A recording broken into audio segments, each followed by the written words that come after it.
from Fox Sports and The Athletic. Back from Houston from the national championship game is Bruce Feldman. Good to see you, sir. So let's just jump right into it. I spoke at the beginning of yesterday's show about what it meant to me personally, emotionally, to see Michigan win it all. What do you think Michigan's win communicates about college football writ large? I think it was a good reminder about sometimes the best teams do win. And what you had, I think, on Monday night were the two most emotionally strong teams because they'd been through so much in terms of one team was a 2-win team during COVID. That was Michigan. Essentially hit rock bottom. Jim Harbaugh took a pay cut. I talked to a lot of players and coaches about what that year was like. Kwity Paye, who you remember, he was a captain on that team, and I talked to Kwity over the weekend because some of the players had referenced him. He's now with the Colts, but he was telling me he would almost tear up watching this team because the tone that they were trying to set back then to kind of build this to where it is, I think he felt a very big attachment to that. On the other side, Washington, those guys, a lot of them had 3 different head coaches. They signed under Chris Peterson, had Jimmy Lake, and then obviously have Kalen DeBoer now. I mean, they were a 4-8 team. Nobody saw this coming. But I think the bond between both of them is a foundation of a lot of, especially offensive line guys. I mean, if you look at how that often is the backbone of any great team, the last 3 Joe Moore awards are Michigan and Washington. Yeah. And there was a lot of guys who I talked to who talked about almost leaving, almost transferring out. I mean, I had a great conversation about an hour after the national title game with Trevor Keegan, who's one of the leaders of that Michigan team, an offensive lineman. And he was, very reflective on he almost left at one point. And his feelings on football really kind of changed. They did a 180 for a while and talked about how Sharon Moore helped him love the game again. And so I think all those things kind of come together and came to fruition for certainly Michigan this season and on Monday night especially. How about the way Michigan put its team together? I mean, what does that say? Because there's not 5 stars everywhere. No, and I think what we might have talked about this after the Rose Bowl, and I definitely talked to some of the players. Certainly Kenneth Grant, who's a budding superstar there, and he was a 3-star guy when he committed to Michigan from Indiana. And they talked about, Mike Barrett, who's a terrific linebacker and played a lot of football, also 3-star guy out of high school. I talked about we're the no-star defense, and I think it's actually, the more I've thought about what they said, I think it's true in this regard. Where it's a little like the old Dolphins perfect team of the no-name defense back in, to go way back. I think this team is so much better than the individual, as a group. One thing that they didn't get enough credit for over time, and I think that really showed itself on Monday night especially, they're a great tackling team. We don't talk about that enough. And I think Rich Rodriguez, who, a lot of Michigan fans won't love that name to come up in there, but like Rich Rodriguez, one of the guys who had talked about how the game of modern football had changed and it had become so much a space game. And the hardest thing to do is make an open field tackle. Look at Mikey Sainristil. Look at some of the guys who stop first downs from happening. Michigan is very good at that. And I think lost in all the other chatter of everything else was that they are, they're really physical and they're really fundamentally sound. And to me, that shined through again Monday night. Well, Sainristil is a perfect personification of how great this defense is with, I guess no stars. I mean, the kid's a converted wide receiver and puts on number 0. And I mean, there's a possibility he's going to go in the first round of this draft. I mean, I know that might be an outside shot, but he's got a certain knack for the football and he's a leader. And it's kind of fitting that he had that damn near pick 6 to kind of end the game, and Corum scoring twice in the fourth quarter, who comes back from a knee injury. And that's the phrase Michigan says, those who stay will be champions. And now he is. J.J. McCarthy with only 1 loss since he's taken over control of the quarterback position. All of those things they kind of point out. And then that front 7 is just completely dominant, which is and I don't mind that you bring up Rich Rodriguez because I know you mentioned that but that just reminds me of the nonstop chatter that after Lloyd Carr, Michigan will never return to prominence, and not even Jim Harbaugh could change it because of what happened against Michigan State with that botched punt, and then Urban Meyer dominates. That's all I kept hearing. And so now that they're national champions, it's a mission accomplished banner that kind of shuts everybody up. So I don't mind it.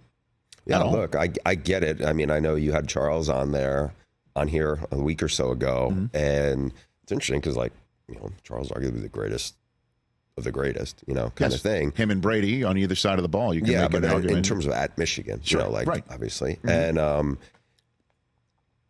this team, I feel like because it was it was probably way more than 3 years in the making. Because of, I feel like the stuff you said, certainly with Ohio State, especially, and like you mentioned JJ before, JJ grew up wanting to be a Buckeye and they chose somebody else. And so last year, I think we talked about this at some point, but I remember last year I talked to him about a week or two before they played Ohio State. Yep. And it was in Columbus, and JJ said something to me where as soon as he said it, I was like, ooh, this is going to be bulletin board material. And it ran in this Biff Poggi story I did about Jim Harbaugh's right-hand guy last year. And it was towards the end of the story, and JJ backed it up. It was arguably his greatest game, right? Because it was certainly no Blake Corum and Donovan Edwards, who ran wild, but Donovan was playing banged up too. And JJ made some big throws and burned them and kind of carried them through. And just the fact that this guy who grew up wanting to be a Buckeye, and they chose somebody else, and now he is, he also epitomizes Michigan. One of my more memories of him was, a couple hours before the game this year in Ann Arbor, I'm walking through the tunnel, and I see Corum come up, and then JJ comes by, and, at that point, it's not like the NFL where you're talking to people right before the game, usually. Right. JJ, he just had this big smile on his face, he kind of nodded. And I was like, man, this guy looks like he's just the happiest guy in the world right now. And he's about to play one of the biggest games of his life. And his demeanor seems to really also epitomize his team. It's kind of funny, because Marshall Falk came over to watch the game, and I'm not just saying that. Good name drop, by the way. I appreciate it. But, I've known him for a long time, and, my wife, Susie, surprised me by saying, hey, Marshall's coming over. Because he also sat there on so many Sunday mornings and watched me slink into game day morning, having Mooch give me crap for the Michigan State Spartans beating Michigan, all that stuff. But anyway, the reason why I bring it up is I said, he's kind of Jim's spirit animal. And the response was, I don't think Jim's ever meditated a day in his life. Jim's kind of, active all around.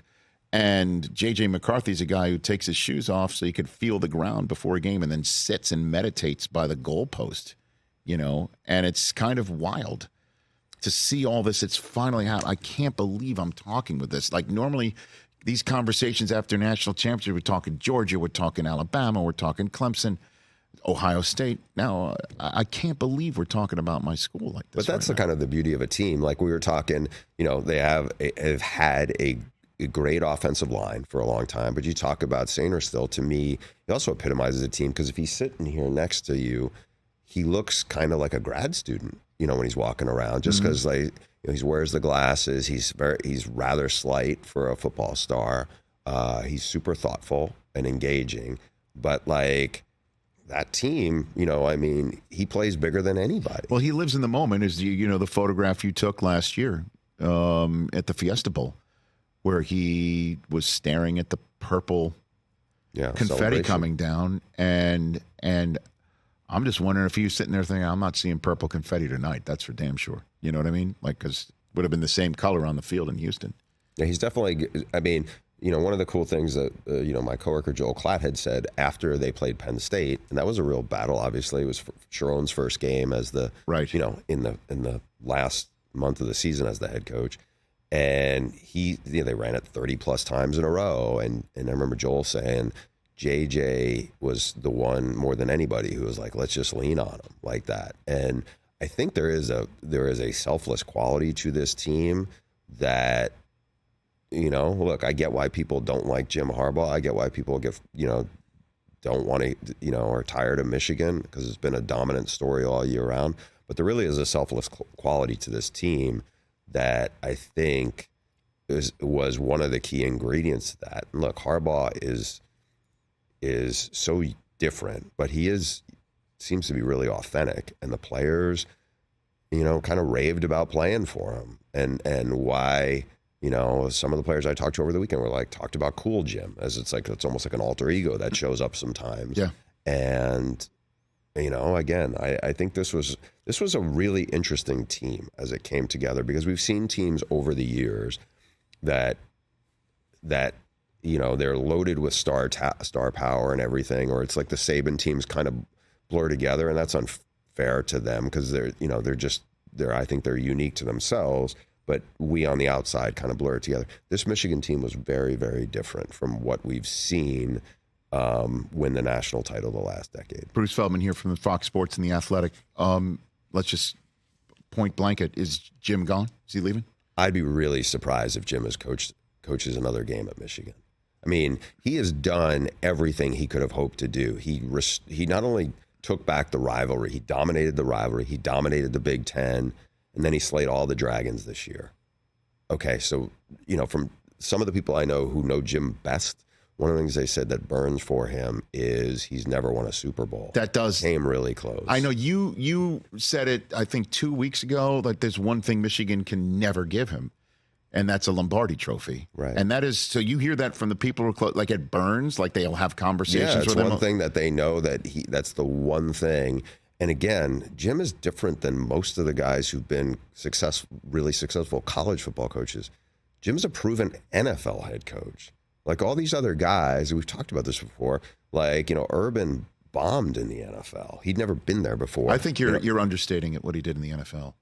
I work with him still. So I'm sorry. Okay, sorry. Okay. But like Matt Rule, is a really good college coach. Matt Rule, you know how that went. And, but Urban was 44-19, took over a 49er team that was nowhere near what it is now. They had a decade of mediocrity, and he wasted no time getting them going. So,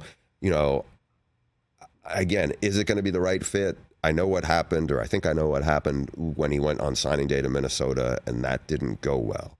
But I think if you're an NFL franchise and you're sitting there going, all right, are we going to approach this interview the same way we would approach it if it's Ben Johnson or if it's you name the hot assistant coach? So you're saying what happened in Minnesota, where let's have another a long ass Zoom or an in-person meeting, or the Broncos want a second shot at it. Those days, I would imagine that would be over. Hey, you got one interview with Jim Harbaugh because you know what he can do. You know what he just did. There's no reason. You're right. You can't treat that interview like you would just try to kick a tire on a coordinator that's never done it before. I totally understand that. But my and again, this may be wishful or hopeful, but the idea that he could be Bo, right?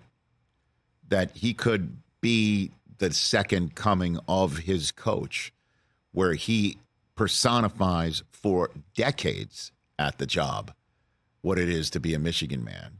He's already got that. No, I know he's already got that, but to do it for a long time and get multiple championships and put himself in the pantheon of coaches like Saban or Kirby Smart, where you get multiple championships, and that's the level you dominate, and put aside the whole concept of that Lombardi trophy, because the money's going to be there. The money's on the table right now, is it not, in Michigan right now? Yeah, I don't think the money is going to be the thing. I mean, it's not my money, but I think, what you just said, he could do it for a long time. He's actually done this job for a long time. 9 years in this day and age as a college football coach, right, in the day of the portal and the day of NIL and all the other stuff. This is not a knock on the coaches of the 70s and 80s. The job is way different. It is. I'm not saying it's 10 times harder. I do think the grind of it is very different. Now, the money is way more. I don't know if that's relative or not relative, but again,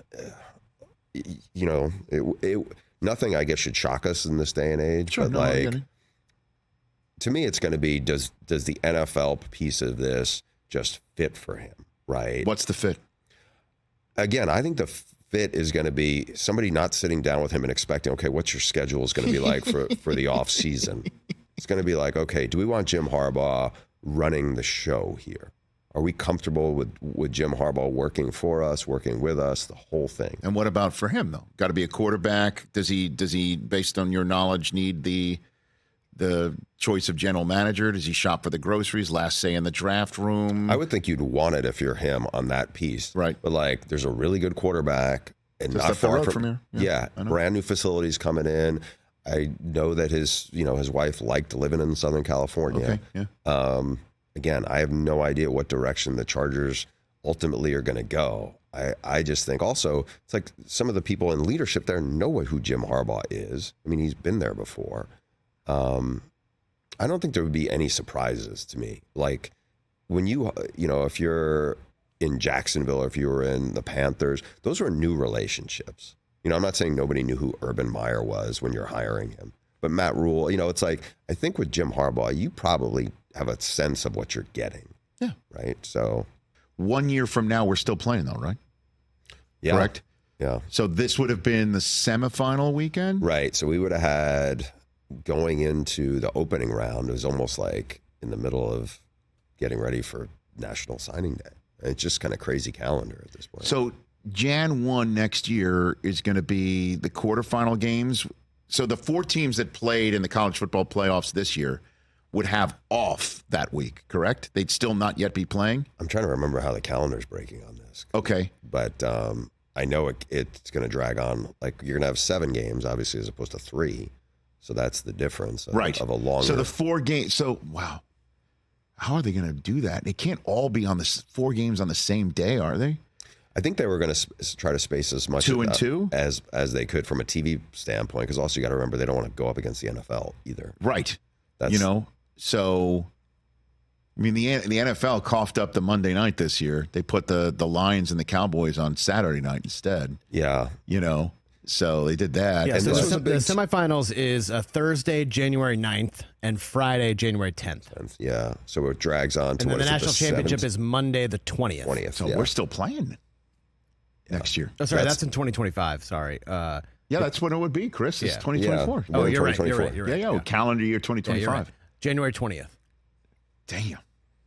So January 20th, it would be like Martin Luther King Day night? Is that what you were saying? Yes. Pretty much? In Atlanta, no less. Wow. That's big. Yeah. Okay.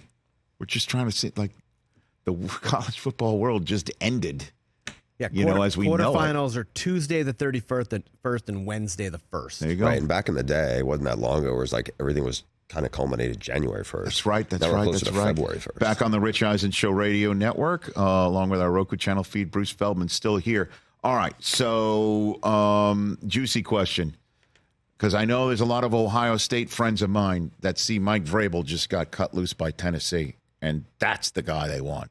They think that's the guy that can reverse the course. I'm sure they do. Is that at all possible? The only way I think it's realistic is if somebody bites on Ryan Day in the NFL.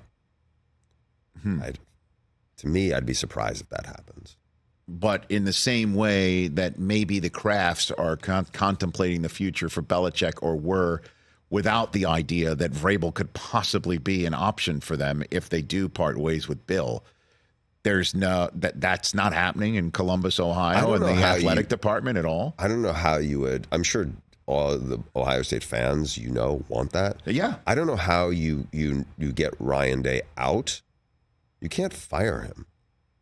I understand that his record is astoundingly good. Astoundingly good. Yeah. I understand that. But you understand the way that the Michigan-Ohio State rivalry is viewed better than most. Yeah. And also, what just happened against Missouri, transfer portal or not, they didn't score a touchdown in a bowl game after losing to Michigan for a 3rd straight year, and Michigan just won it all. You were glowing when you were saying this, by the way. But no, what I'm doing is potential. You can call it glowing. I call it spitting facts. And this is exactly what Ohio State fans are talking about right now. Livid and freaked out that this whole Michigan-Ohio State paradigm has been flipped on its head. And Mike Vrabel just appeared on the open market for coaching. So there's no there is what you're saying. I wouldn't say there's no there. I mean, trust me, I'm not hoping for it at all. I and I'm sure Mike Vrabel wants to stay in the, level of sport where there's rules around free agency. Most coaches I know who, have the options would rather be work in the NFL than in college football. Right. The college football calendar is out of control, and it's way longer, and it's way more chaotic, and there's way less structure to it. I'm not saying Mike Vrabel wouldn't love to I go back to this, and this is probably not a fair comparison, but like Dan Campbell, who's done an amazing job, obviously, with the Lions. Yes. He's a Texas A&M guy through and through, but I don't think that's the right, I think he looks and goes, all right, I have a good situation here. I'm already invested in this. Now, obviously, he's building something as opposed to now, you have Mike Vrabel's out the door. But I still think Mike Vrabel, given what he did, should be a hot commodity in the NFL as well. Oh, there's no doubt about it. So it's not like he doesn't have options. I mean, a lot of the guys I know who coached in both are like, yeah, I'd love to coach in the NFL as opposed to college. Oh, but I'm just asking the question because I know what Ohio State friends of mine are thinking and talking about. I just don't know how, you would have to hope that, it's not going to be the Panthers. They're not going to hire another college coach or whatever. But, it would have to be an NFL team go, I want to take a chance on Ryan Day right now. And I just don't think, Ryan Day's a really good offensive coach. And one of the things that I know, his camp has tried to sell is, hey, he's a really good offensive coach and he knows how to work with young quarterbacks and develop them. And so, yeah, there's going to be a bunch of quarterbacks who are coming into the league. Maybe that would be a pairing. But I'm a little skeptical, just Ryan Day's name and stock. And I don't know how much this carries weight with NFL owners, but this is probably as low as it's been in 3 years. If you had said this 2 years ago, I'd be like, yeah, I could see somebody. But just the combination of, because he has spent a little time in the NFL as an assistant. It's not like he has no NFL experience, right. But I'm a little skeptical that Ryan Day will end up getting a head coaching chance this cycle coming off what they have. And that's the only way that Ohio State would not say, we've got Vrabel, he can come home, he played here. But what do you do with Ryan Day then? Pay him off. Honestly, I'm not wishing anything at all. As a matter of fact, he's my favorite coach since John Cooper. There. And I don't want Vrabel part of this mix at all. Certainly if Harbaugh's moving on. I'm just saying this is what the fans that I know are saying. Yeah, I'm sure. I just don't know, Ryan Day's record is remarkable there. I know he's lost. It is remarkable. Yeah, I cannot imagine somebody would fire a guy who's 50-3, pretty much. Yeah, in the Big Ten, and it's just like. No, I know. And he came within honestly, probably came within a missed field goal last year at the last second of winning a national title. Yeah, I'm only asking this because if the greatest coach of all time, and we're wondering if the greatest coach of all time might not be where he is right now because Vrabel's free. I can ask that of the Ohio State head coach. He's 56-8. I mean, it's an absurd record. Before I let you go, there's been a seismic movement in college football. It seems, 3 straight summers? Is it 3 straight summers? Was it 3 summers ago that Texas and Oklahoma left, right?